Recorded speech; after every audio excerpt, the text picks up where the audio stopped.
welcome to discussion on two trades that the Tradespoon technology picked over the last few weeks. The first pick that we want to cover is the short pick on TIPCO software.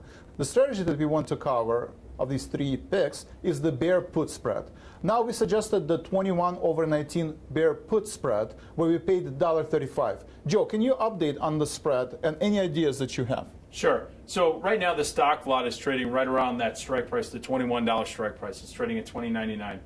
The spread is worth roughly around 40 cents, and we only have 5 days left to expiration. So there's not much that you can do.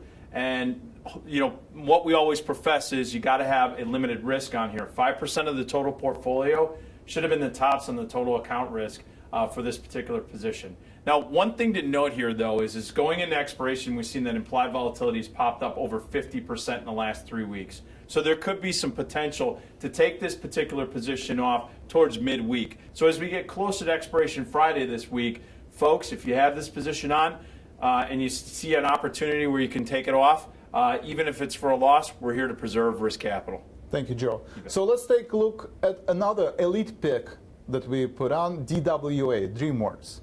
Let's take a look at bearish trade that we've done. The stock is trading as $20.27, and we want to look at the long put. We had a long-term value momentum of 3, so this is moderately bearish strategy and a trade. Joe, is there anything that you can suggest for this specific trade? Yeah, for this specific trade, Vlad, I would look to be selling lower strike put against it, maybe the $20 puts in September for around 75 cents. The reason why I want to do that is because I want to mitigate that entry price that I originally had in the position. The other thing is the stock's not moving in our direction. So this basically mitigates about 75 cents of that risk by selling those against my originally purchased puts. So I think that's the appropriate thing at this juncture, especially since the stock hasn't been moving at the level that we needed to going into September expiration as far as going to the downside. Yes, expiration week is this Friday, so please adjust your positions. Joe, thank you for that adjustment idea on one of our bearish recommendations, and thank you all for joining us on this mechanics of the trade.